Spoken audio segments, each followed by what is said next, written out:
Hey, welcome to Facebook Live and Healing Families, Sunday night here at 6 to 7 p.m. East Coast time, 9 to 10 p.m.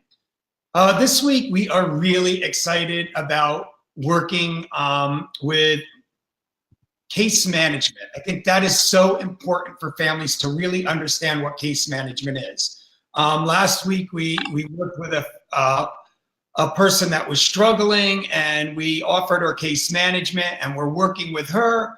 But I don't think the families, and I don't think the person, the addict themselves, really understand the benefit of case management and how powerful it really is.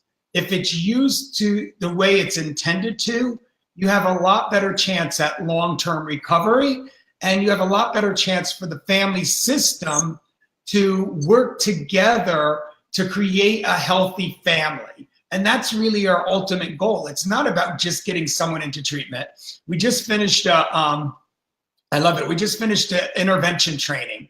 We do certified case managers intervention trainings throughout the country. This year we did most of them here in Palm Springs. We just had one, and, training the clinical team to really know that we have to stay in contact with the identified person, the one that we're working with, every single day, Monday through Friday.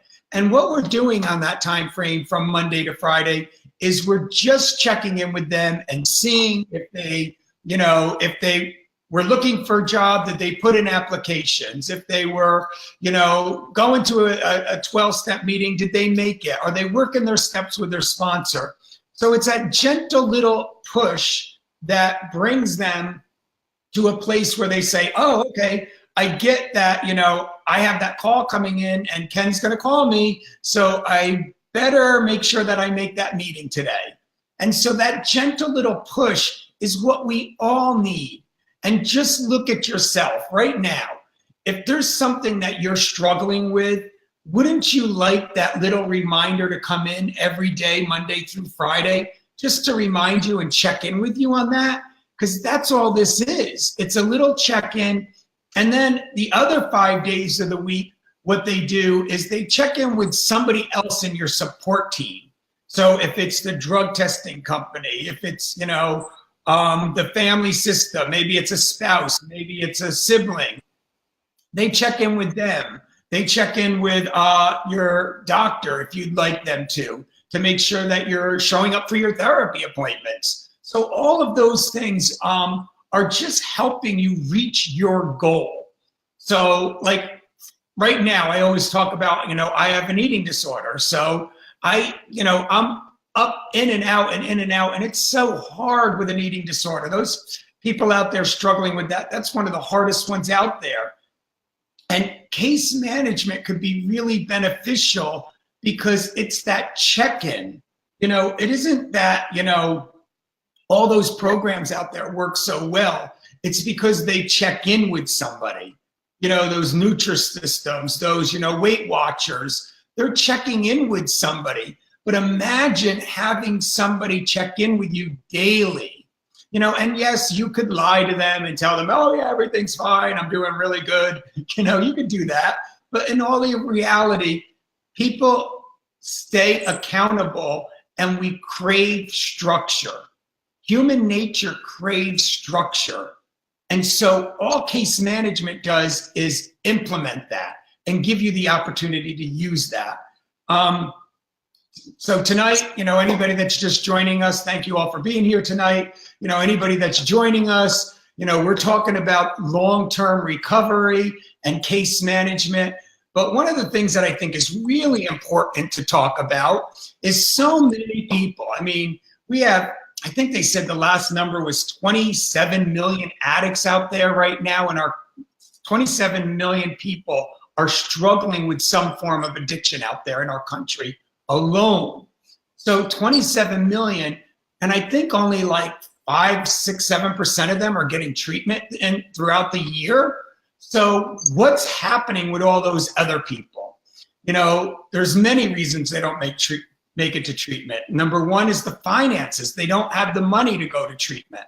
So there's a lot of ways that we could help assist you with finances. There's ways to get, it's open enrollment right now. We could help you find a plan that, if you want to get treatment and we know where you want to go. It's just like, I was listening on Pandora recently, an ad, and they were like, if you belong to Cedar, if you want to come to Cedars-Sinai in LA, that's where I signed up for Pandora, and you have a medical condition, call us at Cedars-Sinai and we could help you pick the right insurance policy for that. So this is the same thing. If you're struggling with an addiction, and you need treatment, let us help you find the right policy that's going to help you. So that's one way if you're struggling and you don't have the resources. I know there's a lot of things out there right now where the state will subsidize, if you are low income, some of that money that goes to your monthly premium. So we could help you with that.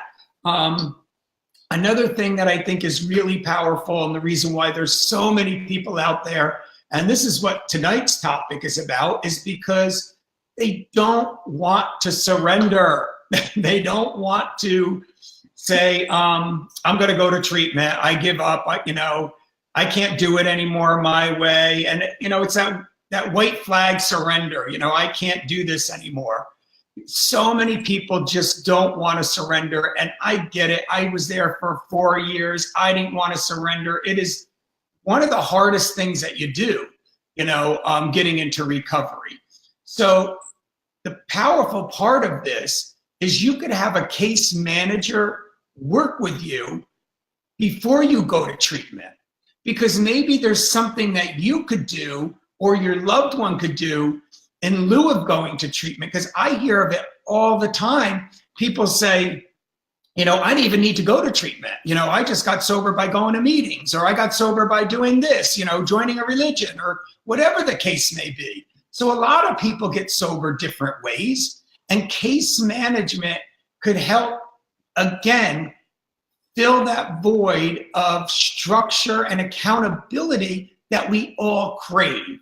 And so if somebody could keep on track and say, hey, what is your goal? Okay, my goal is not to quit crystal meth, but it's to be more successful in my personal life. Okay, so your case manager will help you find a therapist, maybe an IOP, something that will help support you have that better life that you deserve.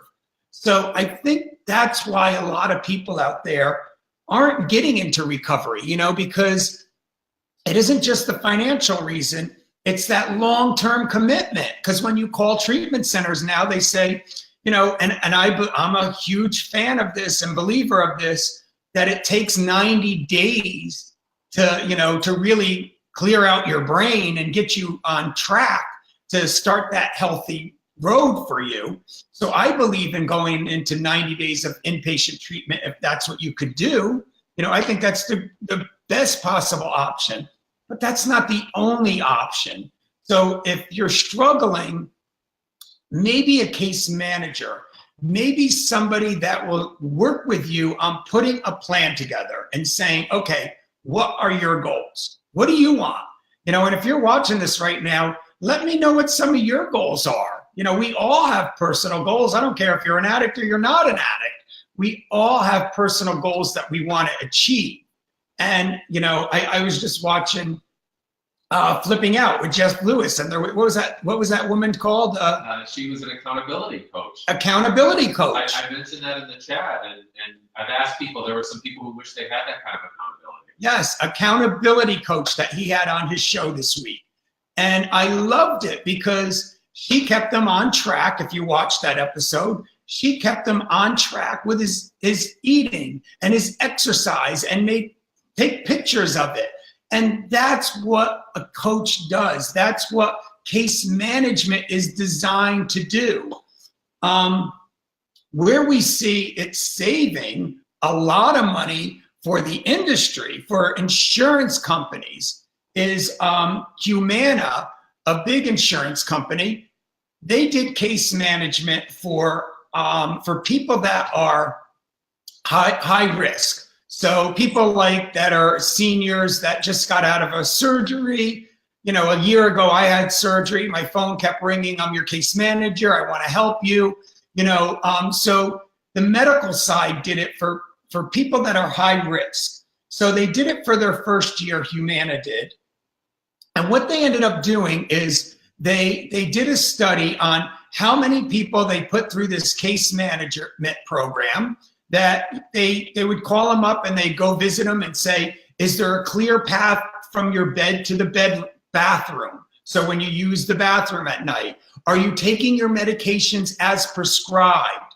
And because they followed up with an accountability coach, somebody to help support them in meeting their goal of getting better, somebody calling in and checking in with them, they were able to save $800 million in the first year. $800 million in 1 year, because there wasn't, another accident falling on the way to the bathroom. There wasn't, oh, I forgot to take my medication and then there's an infection. So they follow up and they give you that support. And that's what case management is. We are here to support you to reach your goal, whatever your goal is. If it's an eating disorder, if it's a drug addiction, if it's a family member that's trying to get their loved one into treatment, we could be your coach. That's what we did for last week's episode. It wasn't about the addict. It's about the mom that needs support herself. And then we help mom reach her goals, which in return will create a healthy environment for your loved one.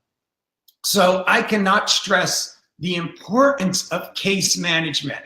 And I honestly believe, and this is where I get in a lot of trouble in our industry, because, I believe a lot of people, there's good treatment out there. There's some really good modalities out there. I mean, I just love people that are working in the trauma and digging down and helping people early in recovery. I mean, I didn't even think I had trauma until I had 10 years clean.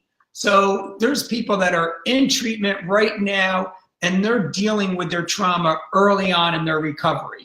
So I love the new modalities out there. I love treatment. I think it's great for people to go through that. But the part that's failing, the part that's not working, is you put somebody through treatment for 30 days, 60 days, even 90 days. You put them through treatment, and what ends up happening is they go home to their old environment, and mom hasn't changed, dad hasn't changed, or your spouse hasn't changed. And it's not fair. You can't ask them to change if they don't even know what to change to.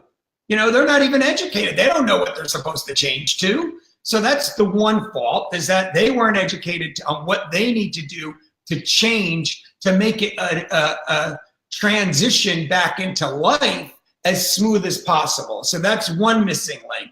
The families don't know how to make the change. Number two, the second missing link is they're left to their own devices. That's what breaks my heart, is like, you're out there and yeah, you did some really good treatment and you really want to stay sober. Just like me, I don't want to gain that 70 pounds back. I really don't. From the core of my being, I don't want to gain that 70 pounds back.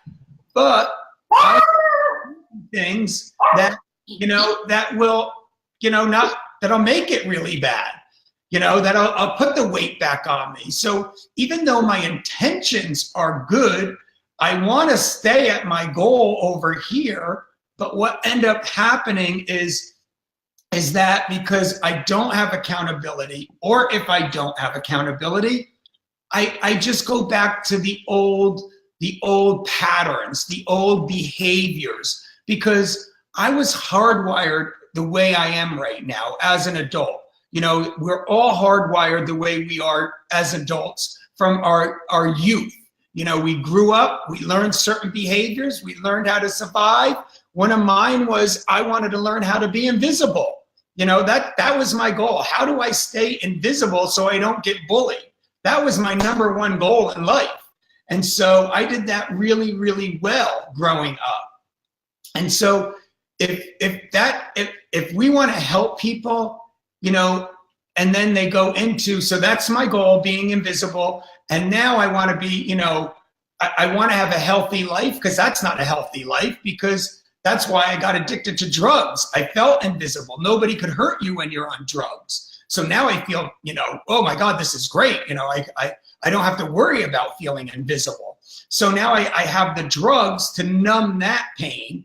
But if we could go down there and help people deal with that trauma and keep them on track, that's the key component, is they get it in treatment, they get really good modalities that are done, they get really good care, and then they go back home, and then who's dealing with that? Oh, here's a phone number, here's your discharge plan, go back to, go home and you're going to see this therapist. And, and unfortunately, treatment centers don't have the money to pay for somebody to keep them on track. They just don't have the staffing to do that. So with this, having a case manager, you have that available to you. So that's why I think case management is so important. And I would love to hear if you have anything that going on with you right now that you want to work on how we could help you and forward this. Send this to people that are out there struggling. Send this to friends of yours that are out there struggling with anything and saying, hey, what about an accountability coach? What about a case manager? What about getting some support to reach your goal? If it's a loved one getting into treatment, if it's you getting into treatment, if it's you that you don't want to go to treatment, but something isn't right. I mean, I remember, when I was out there for 4 years, I knew something wasn't right. I knew deep down inside of me, something wasn't right. And I thought it was, oh my God, there's something not right with me. It's because I'm gay, that I'm different and I'm gay. And, so I went to a 12-step meeting to learn not to be gay, and because I didn't want to be gay because I knew something wasn't right with me. And I would go, I'd be out in public and I'd be fine with people. But when I got behind closed doors and I was alone or driving in my car alone, listening to the radio, I would break down, bursting in tears and so much pain. And, and I know millions of people out there are living that way right now. And it wasn't because I was gay. It was because I was trying to numb the pain from the trauma, and drugs wasn't working in numbing that anymore. It didn't work anymore. And so I was still feeling the pain, but I didn't even realize I had a trauma. So that's what we want to do, is we want to help you identify what the problem is. How do we get past that? And then how do we get you on the road of recovery? And, I don't really like using that word, road of recovery, but how do we get you to reach your goal? Let's put it that way, whatever your goal would be. So anything going on over there, Eric? What do we have? Questions? Not a lot of questions so far. We did have someone comment that they're actually currently in treatment right now and happy to be there. Someone did text and said, you mentioned people can text at 323-932-0077. Yeah. But someone did text and said, whose responsibility should it be to do the accountability? And then, addicts are good at lying. How do you know that they're really sober? Oh, that's a good question. Great question. And thank you for texting in. And we check these texts all the time. So, if you are watching this after the fact and you're not here live with us, please text us because we will answer your questions. But that question of when an addict, lies, of course addicts lie. That's what they do to learn how to keep their addiction alive. We lie, we steal, we cheat, we do everything we can when we're in our disease. So the question is, how do you know if they're lying? And is that the right way? How do you know if an addict's... Yeah. I mean, they'll tell you they're sober, but, it sounded like this person had the experience where someone said, oh, yeah, I'm sober, but they weren't. Yeah, so somebody's telling you they're sober, but they're not. There's a lot of ways to check on that. I mean, there's places that you could go, 10 miles from any Walmart. There's drug testing places that we could set you up with to get randomly drug tested. There's SoberLink. SoberLink is a great resource for testing to see if somebody's really drinking or not.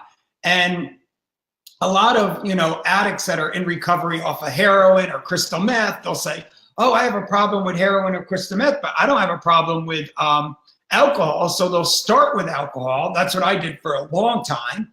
I put my meth down. I put my, cocaine and all the other hard drugs down, the acid, the mescaline, I put that down.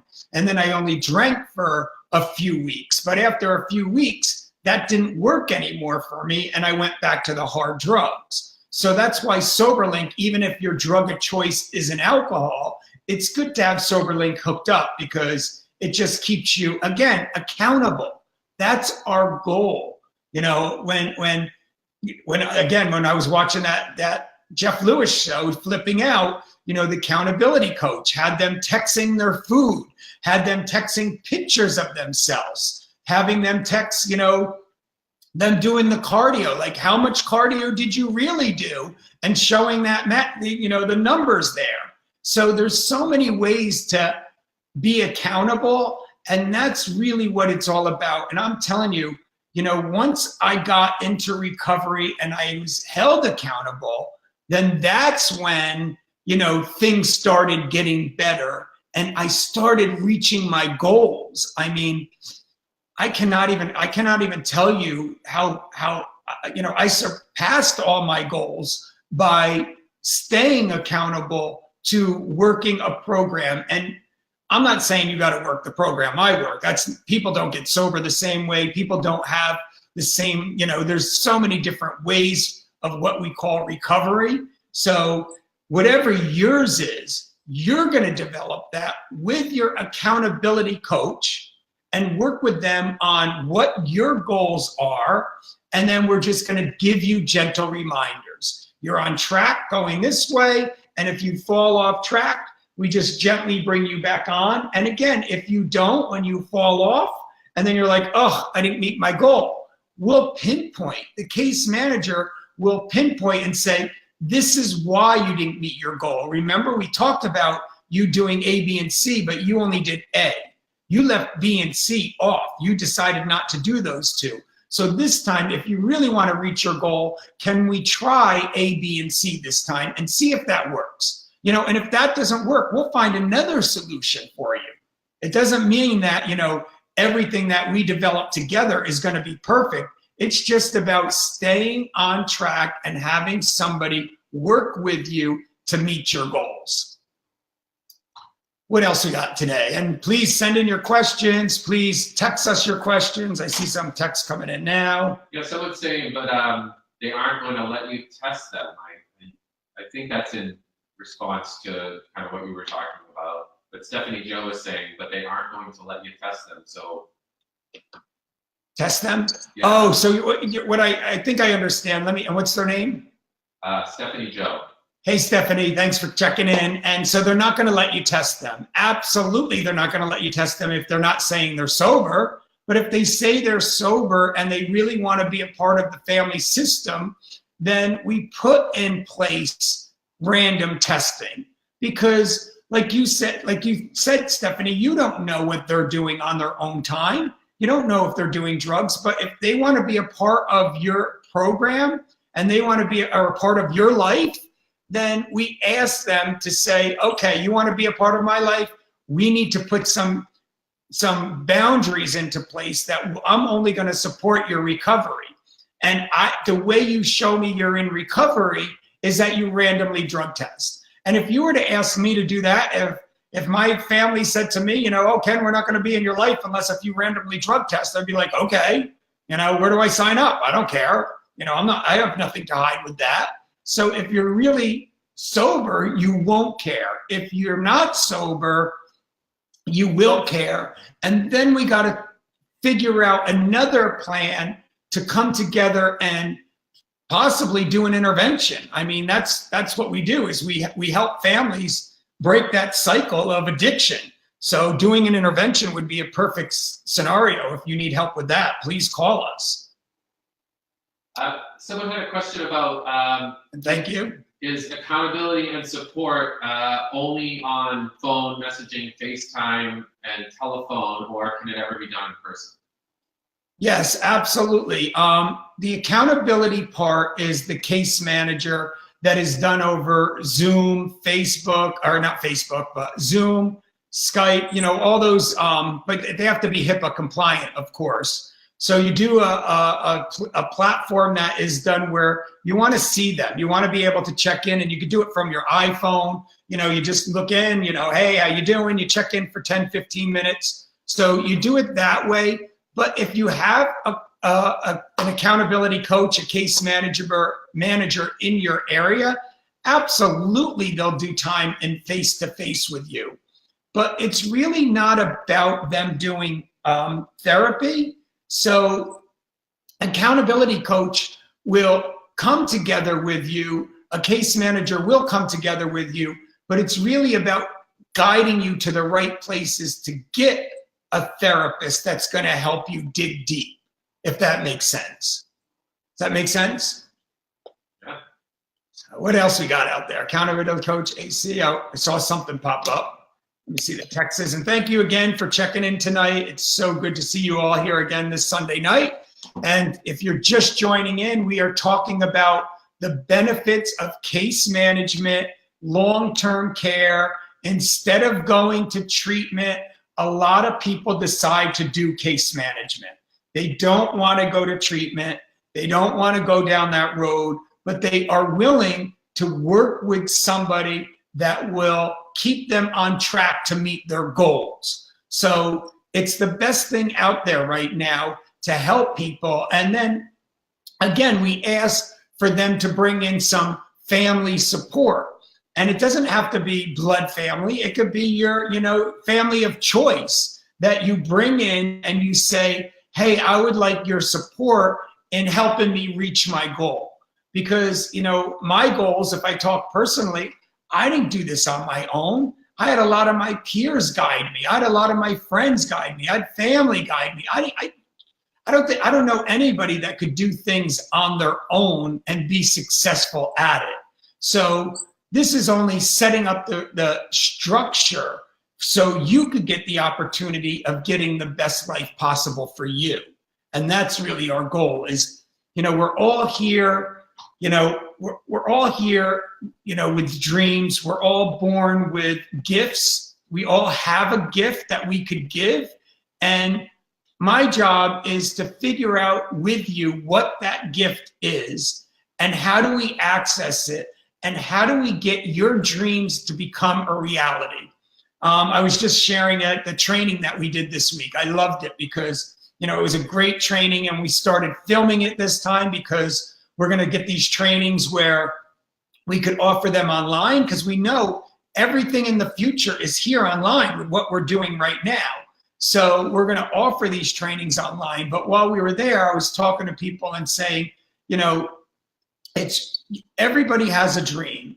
Everybody has a dream. When I was young, my grandmother, I was very close to my grandmother. She lived with us. And, it was time for her, to just make a decision. Do we keep her in the house or did my parents keep her in the house and my aunt? Or do we, do they send her to a nursing home because it got really difficult when you get older. And the nursing homes were just horrible back then, and I was like, God, I wish I could, create a nursing home, a place where people had a safe, loving environment. It would be so nice to own one of them. And, that was my dream when I was in my early 20s on drugs. That was a dream I had. And yet God took me on another path, and it's not senior housing, but it's sober living homes. I mean, how did that dream become a reality? It happened. My dream became a reality, and your dream deserves to become a reality. So I want to show you how I did it. How did I do it? Is by getting the support around the people that love and I love and respect. Getting the support from them is how I accomplished it. I did not do it on my own. And I want you to be able to reach whatever dream or goal you have. And this is a good way to do it. So you don't even have to be an addict to do this. I mean, I know I just saw one of the texts come in about, how do you pay for this accountability coach? It's not cheap. If you're not an addict, unfortunately, they are you have to pay out of pocket for that. Like I know Jeff Ludus, I know when we were watching that, they said, oh, it's pretty expensive, So yeah, it costs quite a bit for an accountability coach if you're not dealing with addiction.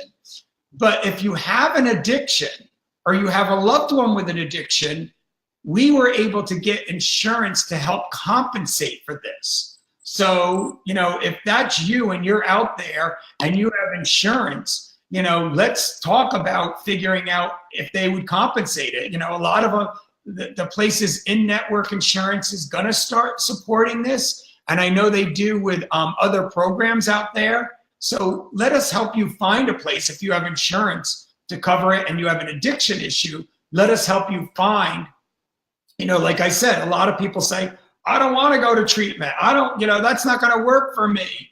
And of course, if you go in with that attitude and you're fighting it, it's probably not going to work for you. So why not try this first and say, I'm going to get accountability coach. I'm going to, get my case manager to work with me to meet my goals. And if I can't do it this way, and I try every single thing possible, and it still doesn't work, then okay, maybe I do go to treatment at that time.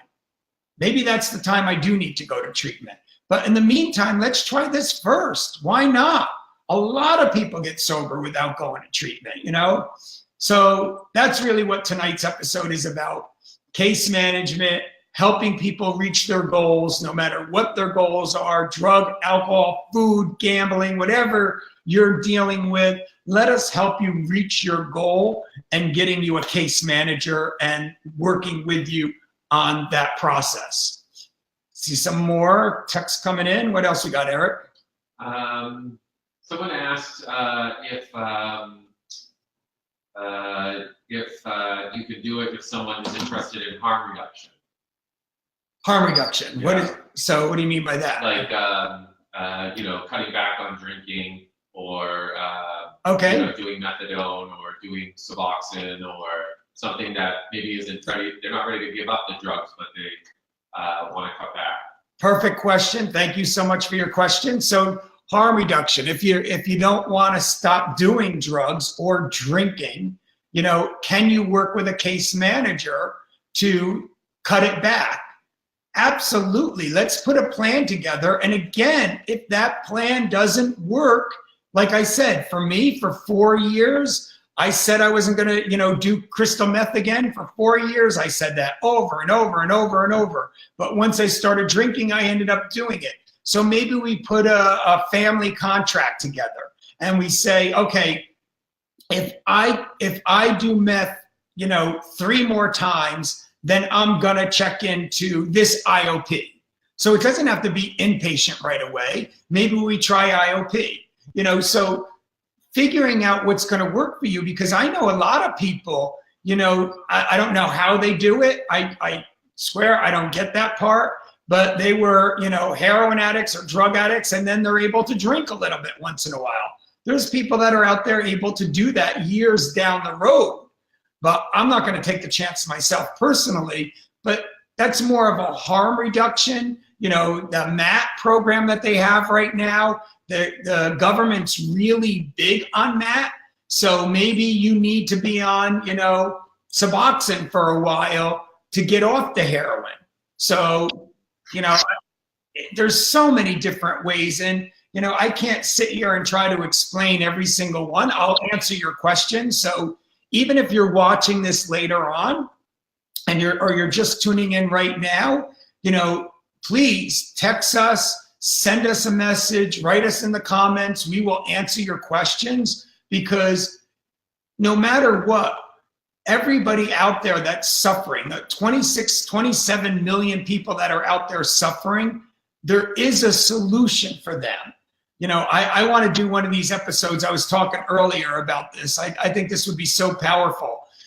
Some guy came up to us coming out of work this weekend when we were doing our training, and he's like, oh, do you guys do treatment? I want to get into treatment. So, we gave him a few numbers, a homeless guy, but I'd love to interview somebody like that and sit down and say, how did you get here? How did you get here? I know I could be the next homeless person out there. There's no guarantees that I I have this amazing life. I work really hard at it because I do things I don't want to do. With my eating disorder, going up to the training started at 8 o'clock, and I got up at 3:30, quarter to 4, to go to the gym by 4 o'clock. So I did my 2-hour workout before I, ended up going to do the training and going to work. But I did that because I don't want to be 70 pounds heavier. So there's things that we have to do that we don't like doing.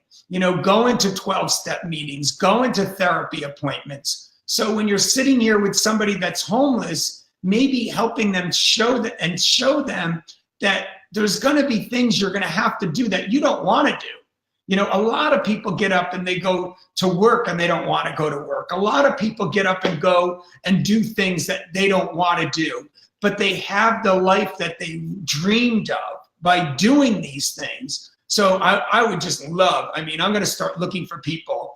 There's so many homeless out there right now. I'm going to look for somebody and then maybe interview them and then bring their families on and ask them, how is it for them? How much pain are they in watching their baby that grew up and had all these dreams and desires of what they wanted to accomplish in life and now are living on the streets, and how heartbreaking that is. If it's mental illness, if it's addiction, it just needs to be properly treated.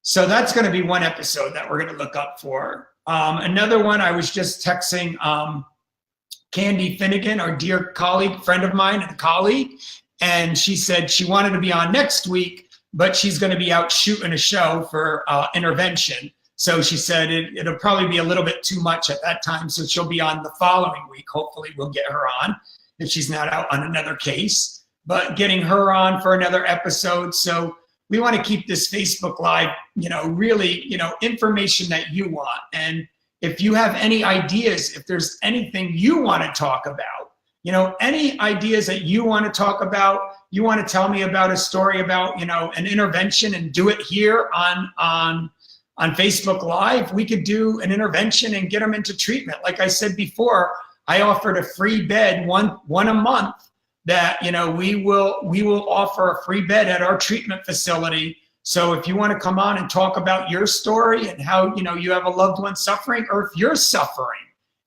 suffering right now and you're watching this, or somebody that's suffering and they don't have the money, but they want to tell their story to us, they could get a free bed with us. So have them fill out a form. We'll put the form on the bottom of this again. Have them fill out a form, and we'll, go through the forms and we'll interview people and see who would be the right person to help, because there's so many people out there. So share this video, tell your friends about this video, because we want to help somebody that's out there really wanting the help right now, really feeling that pain. We want to offer them a free bed, but we want to talk to them first and see how they ended up there. Tell their story. How did they get to the point where they're at? That's my dream is, I wish I had enough free beds for all the people. Seeing all the people walking around here in Palm Springs that are just all drugged out. And, I went to Philly and did an intervention, and there's a town in Philadelphia that, what did they call it, Eric? That the mayor said it was, a disaster zone. So it's kind of like when an earthquake comes in or a hurricane comes in and it's categorized as a disaster zone. The mayor considered this, or named this one town in Philly a disaster zone, because there's so many people out on the streets on heroin, zoning out. And that's what I think of this whole country becoming. When I drove through there, I said, I already see it. When I drove through there, it felt like I was driving through the Walking Dead. People weren't even there. You look in their eyes and they weren't mentally there. And they're just walking around and sitting on the stoops, just zoning out.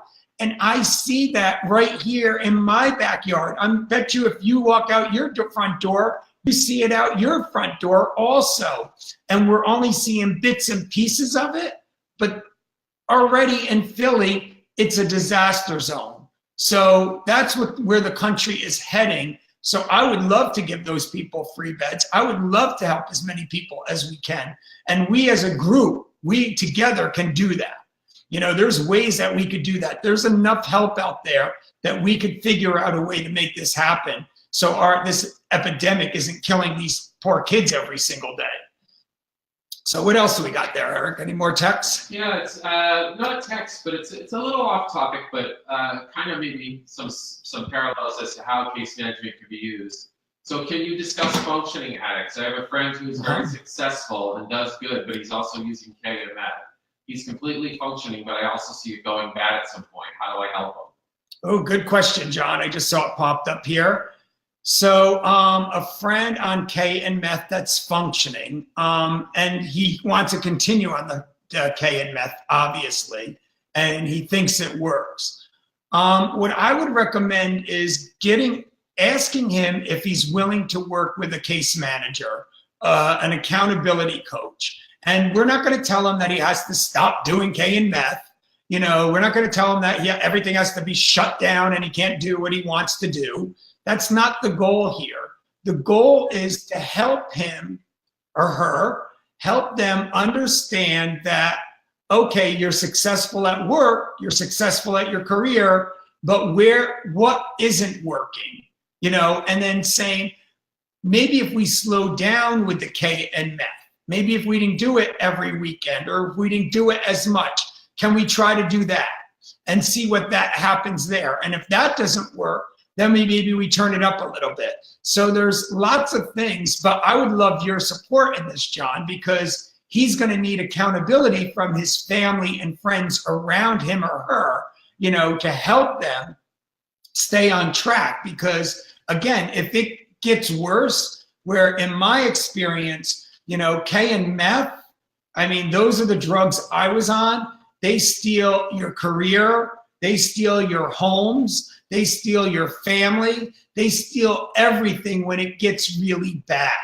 So we could at least be monitoring it. So if he starts losing things, then we could gently point out to him or her and say, okay, you know, you're starting to, you lost your job, or you lost your relationship, or you lost your, you know, your car payment. That was one of the first things that went with me. I got my car repossessed. So figuring out what they're dealing with, and then, you know, pulling all of his friends and family around to support, because it's not about, if things are working fine in someone's life, we're not saying, oh, let's go screw that up for them. Absolutely not.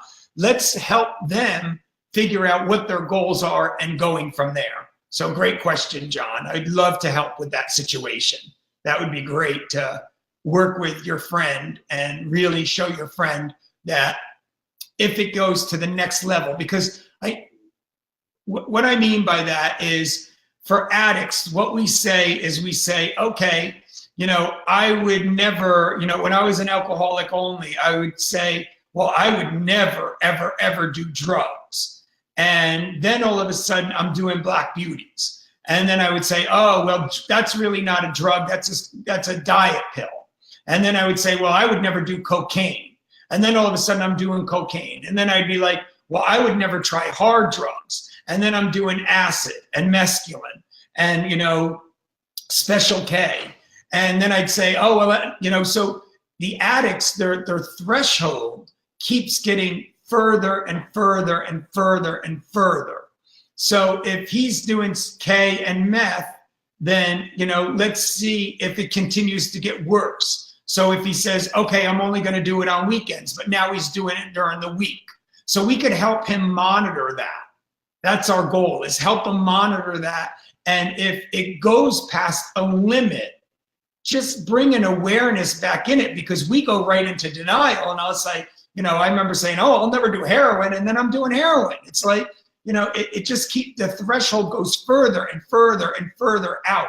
So if we could help your friend have an awareness around our morals, even our morals will go further out. You know, I would never steal. Oh, well, now I'm stealing to get drugs. Or I would never sell drugs, and now I'm selling drugs, you know. So our morals get further and further pushed out. And that's what we'd want to help with your friend, to have a check and balance with them for their personal growth, so they don't push their morals so far down that they resent it in the future. So thank you for that question, John. So just two things, kind of a little pat on the back for you. Lizzie Harrigan. Oh, I love Lizzie. From Tennessee. Hey, Lizzie. She was just talking about, we asked about what topics they want to see. She really wants to see about how we as an industry could do better to support people who are suffering and be more ethical as a whole. And she was talking about how she learned about case management through us and how that's something she's carried with her in her career. But we did have another question that came in. It was Lizzie's. We came in through text. How does the case manager work with the family? Like, could a mom or a spouse hire a case manager? What would that look like? Oh, yeah, absolutely. Thank you for that text. We don't know your name when you text in, so thank you for texting in. And how does it work when you're working with a mom or, case management with a mom? So maybe the addict we're not ready to work with them with case management. So we just work with the mom or the spouse or the dad and the spouse. So we could work with them, and if their goal is to get their loved one into treatment, we could help them reach that goal. But it's going to be a process. It's not going to just unless if you want to do a full-blown intervention. I mean, we could absolutely do that too. I mean, we've been doing that for years. But if you're not ready for an intervention, because so many family members, that's another thing case management is great for. So thank you for texting that in, because a lot of families think of the word intervention. Oh my God, he's going to come and, take me away, and they're going to tell me everything I'm doing wrong. So intervention is kind of an intrusive word and kind of a scary thing for families to do. So they could start out with the case management. We could start off with case management and working with you on putting some new healthy things that you could be doing in your life, and then pointing out some ways to help guide your loved one to go to treatment during that process. So I love that question. Absolutely, we could do case management with anybody. I mean, case management, you don't have to be an addict to do case management. You could have a problem yourself that you want support with, or you could have a problem with a loved one that you want support with. That's what case management is.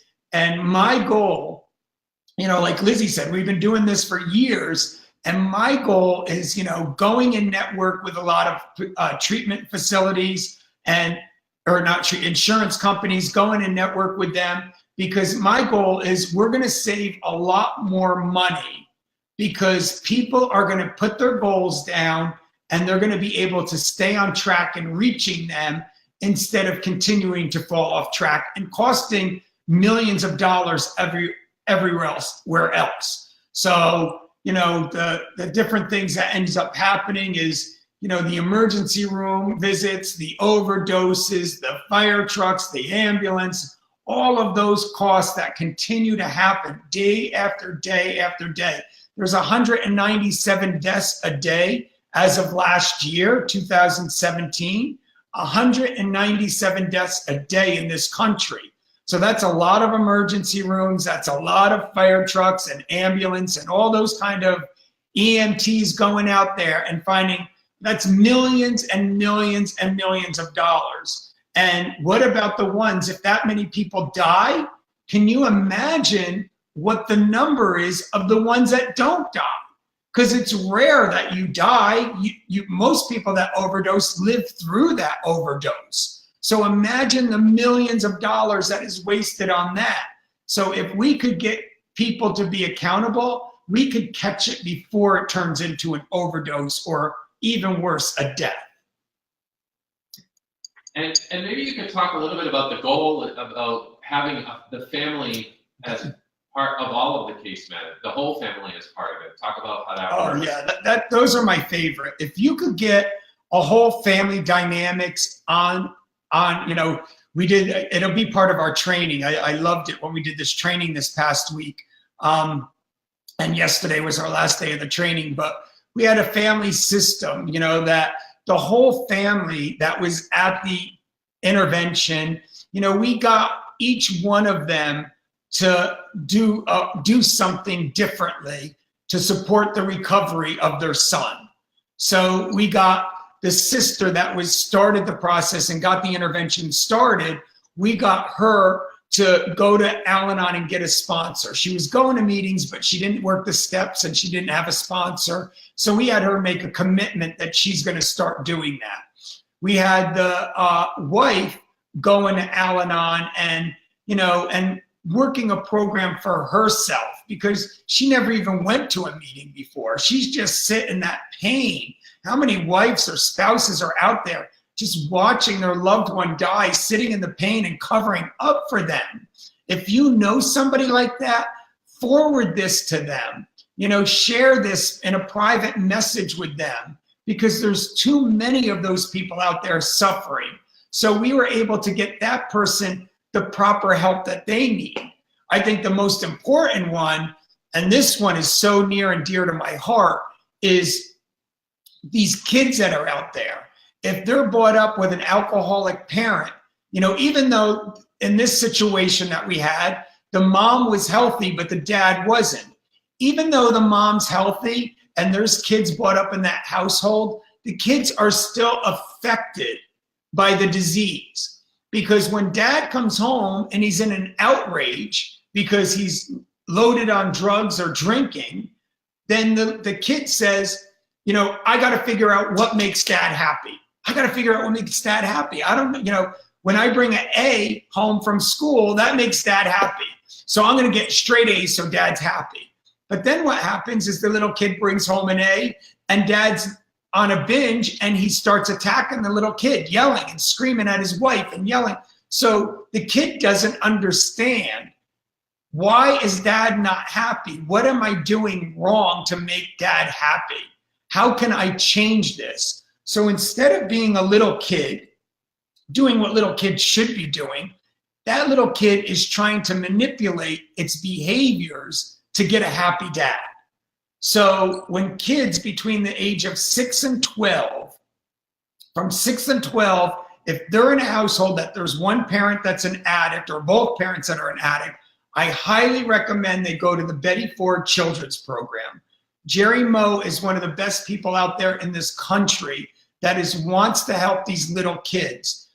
So contact the Betty Ford Children's Program. They have them in 3 different states. I think they're in Illinois, Texas, and California.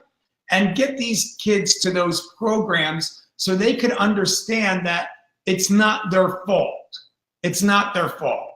So we were able in that pre-intervention or that family group of case management, we were able to turn the light on for that mom. So now mom even understands. Mom didn't think there was a problem, having a 6-year-old in the house. Mom didn't know that yet.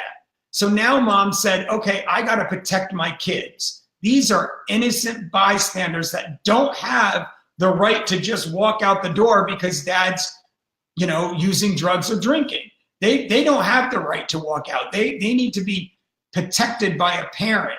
So now that mom understood that, mom said, I'm taking my kids to Betty Ford Center Children's Program, and I'm going to make sure he's not around the kids until he decides to get sober. So that's another way the case management works, helping them with family systems. The mom that was a codependent, oh my God, she was such a bad codependent. That mom, we got her to go to treatment for codependency. And dad, that was kind of like invisible. Dad in that family role was invisible. And we were able to help him get his voice back and sent him to counseling he wanted to be heard, but he was never heard. He was always the silent one. So we said, you need to have your voice heard and you have some really good input to help this family, but you got to stand up for yourself. So he started therapy also. So case management could help everybody reach their goals in that family system. So great question. And I don't think we have any more time. We have running out. Couple more minutes. So yeah, I just want to thank all of you for coming on. We got a lot of people here tonight. Pass this on, share it with people. These are the 3 3 different groups of people that I'd like you to share it with. You know, if you know somebody out there suffering right now, there's an opportunity that we could give them a free bed of treatment in Palm Springs. So have them watch this. You know, let's put a program together. Let's get them on our show, Facebook Live. Let's support them in this process. You know, number 2, you know, if you have a loved one that or a friend that you know that, you know, has a loved one that's suffering. You know, their loved one is suffering right now, you know, but they don't want to do an intervention. We don't have to do an intervention. You don't have to do an intervention. That's not what this is all about. We are not, you know, I'm an interventionist, but I don't believe that's the best route for every single person. There's many different routes that we could take. So have them watch this and figure out maybe just a simple case management that you could do over the phone and do online like we are right now, where it's not as intimidating. It's not as scary. You know, it's not as intrusive is another way, you know, to look at this. So share it with them. And thank you for tuning in this week. And I'm really excited, you know, not next week because Candy will be out on a case for intervention, but the following week we'll have Candy here with us. So I'll do a little video and share with that throughout the week. Also for her. I've got another text in. Another friend of ours trying to find treatment. Oh my God, it's just so heartbreaking watching all these people out there that are suffering. So anybody, and then the third one is it doesn't have to be an addiction. If you know somebody that's not meeting their goals, that, you know, has professional goals, has personal goals of losing weight or stop gambling or slowing down on gambling, whatever goals they want to meet. If you yourself want that, you know, or know of somebody that wants that, please send this to a message to them. Share it on your Facebook. So thank you very much. We're so glad that you are here tonight. You know, what a great opportunity to work with you all. And, you know, please send in your questions and tell me, Lizzie, we are going to do that one and hopefully have you on as a guest. That would be amazing. So thank you so much, everyone, and have a great night.